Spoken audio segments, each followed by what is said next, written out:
हाँ। मैं आप सभी का पीएस करियर पॉइंट के यूट्यूब चैनल पर सभी का स्वागत करता हूं। हम बेटा पहले लेक्चर में पढ़ चुके थे साइंस के बारे में, क्लास 10th साइंस के बारे में डिस्कस कर रहे थे। अब हम लोग डिस्कस करेंगे, पहुंचे थे फिजिक्स पर, तो हम लोग फिजिक्स से आगे कंटिन्यू करते हैं और देखते हैं फिजिक्स होता क्या है। सुनो, हम बेटा आपको बता चुके थे विज्ञान की वह शाखा जिसके अंतर्गत प्रकृति अथवा प्राकृतिक घटनाओं के बारे में अध्ययन करते हैं, वह भौतिक विज्ञान कहलाता है।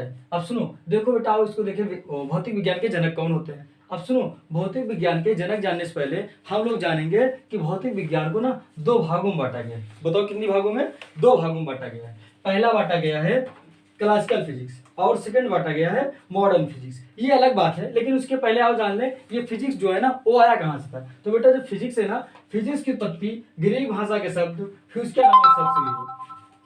फिजिक्स की जो उत्पत्ति है ग्रीक भाषा के शब्द फ्यूस्किया से हुई है बेटा, जिसका अर्थ होता है प्रकृति। अब सुनो, अब आगे और डिस्कस करते हैं फिजिक्स को कितने भागों में बांटा गया है। तो फिजिक्स को ना दो भागों में बांटा गया है। पहला बांटा गया है क्लासिकल फिजिक्स, सेकेंड वाला बांटा गया है मॉडर्न फिजिक्स। मतलब मॉडर्न फिजिक्स मतलब है ये जो नई वाली फिजिक्स है, और बेटा क्लासिकल का मतलब होता है पुरानी वाली फिजिक्स। हम लोग क्लासिकल में बेटा अध्ययन करते हैं, जैसे लाइट हो गई, इलेक्ट्रिक, इन सब का बेटा अध्ययन हम लोग करते हैं क्लासिकल फिजिक्स में।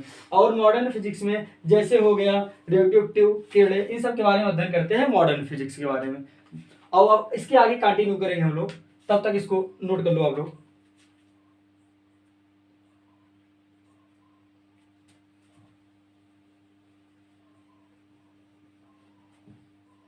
चलो नोट कर लिए, चलो आगे डिस्कस करते हैं।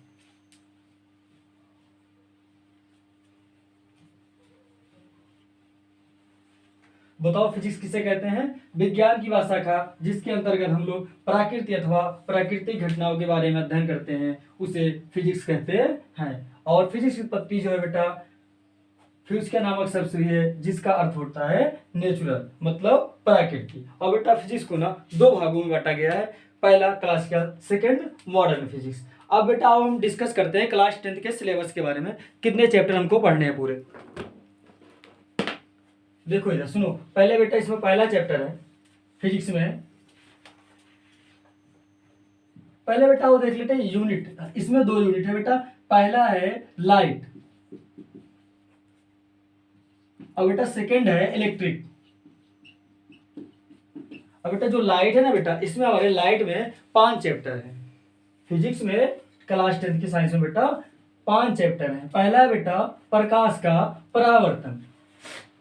पहला है बेटा इसमें प्रकाश का परावर्तन। यहां पे नहीं दिख रहा है, आओ नीचे देखते हैं थोड़ा।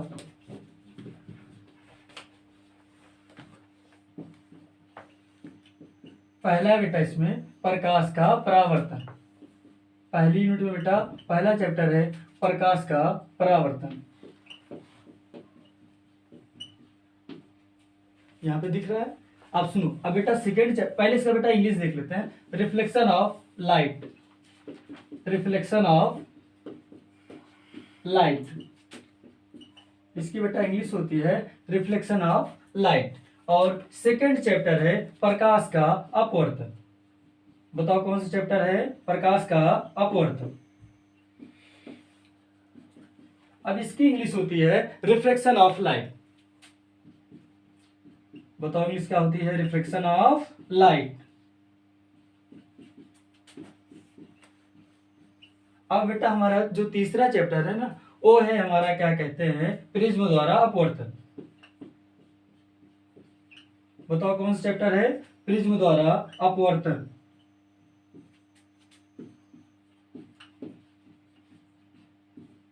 इसकी इंग्लिश होती है reflection of prism, reflection of prism. अब बेटा हमारा जो चौथा चैप्टर है ना, वो होता है लेंसों द्वारा अपवर्तन। यह बेटा पतले लेंसों द्वारा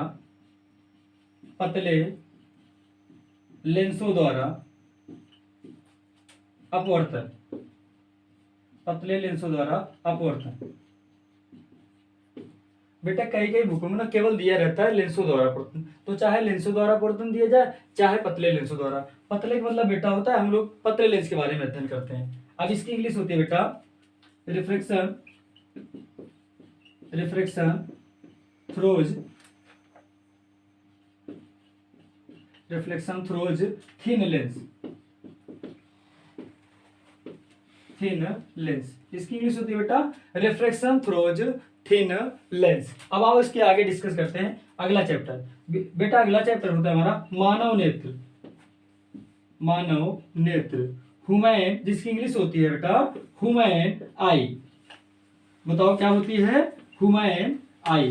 कुल मिला के बेटा हमारे इसमें पूरे चैप्टर है, 5 चैप्टर है। पहला प्रकाश का प्रवर्तन, सेकंड है प्रकाश का अपवर्तन, तीसरा है प्रिज्म द्वारा अपवर्तन, चौथा है पतले लेंसों द्वारा अपवर्तन और पांचवा है मानव नेत्र। अब बेटा हमारा एक लास्ट चैप्टर है प्रकाशिक यंत्र। बताओ कौन सा चैप्टर है, प्रकाशिक यंत्र, जिसकी इंग्लिश होती है ऑप्टिकल, ऑप्टिकल इंस्ट्रूमेंट्स, इंस्ट्रूमेंट्स। अब पहले आप लोग इसको नोट कर लो। पहला है प्रकाश का परावर्तन, जिसे बेटा इंग्लिश में कहते हैं रिफ्लेक्शन ऑफ लाइट। सेकंड है प्रकाश का अपवर्तन, जिसे कहते हैं इंग्लिश में रिफ्रैक्शन ऑफ लाइट। तीसरा चैप्टर है प्रिज्म द्वारा अपवर्तन, जिसे कहते हैं रिफ्रैक्शन ऑफ प्रिज्म।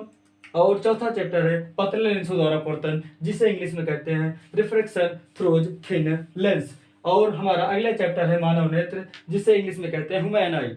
और हमारा लास्ट चैप्टर है लाइट के यूनिट में प्रकाशिक यंत्र, जिसकी इंग्लिश होती है ऑप्टिकल इंस्ट्रूमेंट्स। इसको आप लोग नोट कर लो, फिर इसके आगे कंटिन्यू करते हैं।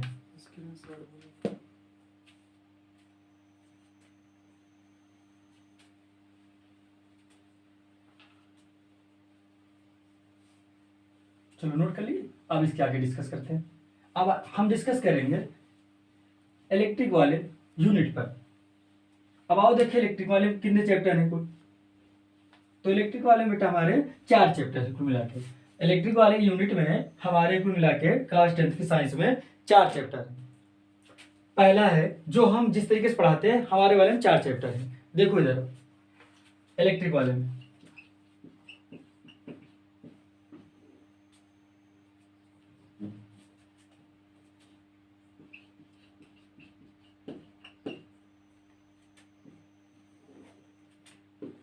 पहला है इसमें विद्युत धारा। इलेक्ट्रिक में पहला चैप्टर हमारा विद्युत धारा, जिसे हम इंग्लिश में कहते हैं इलेक्ट्रिक करंट।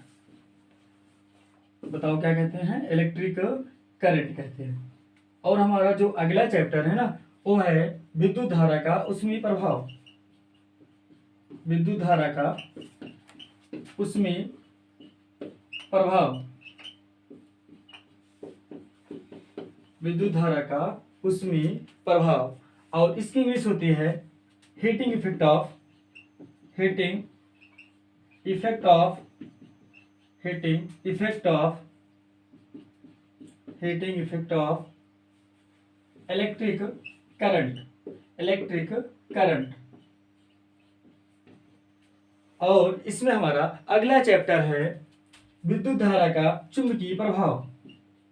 बताओ कौन सा चैप्टर है, विद्युत धारा का चुंबकीय प्रभाव, विद्युत धारा का चुंबकीय प्रभाव।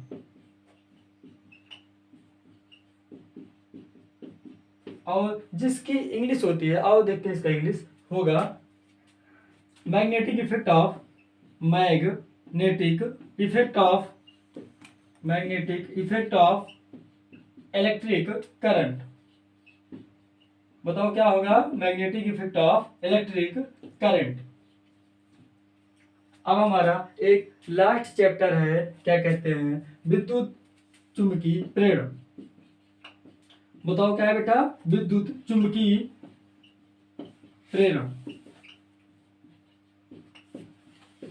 विद्युत चुंबकीय प्रेरण। अब सुनो, इसकी जो इंग्लिश होती है ना, वो होती है electromagnetic, electromagnetic, magnetic induction, induction, electromagnetic induction. तो ठीक है बेटा, आप लोग पहले इसको नोट कर लो, उसके आगे हम लोग कंटिन्यू करते हैं। एक बार फिर से देख लेते हैं, एक बार फिर देखो सभी लोग। पहला है विद्युत धारा, जिसे हम लोग इंग्लिश में कहते हैं इलेक्ट्रिक करंट। सेकंड है हमारा विद्युत धारा का उसमें प्रभाव, और जिससे इंग्लिश में कहते हैं heating effect of electric current.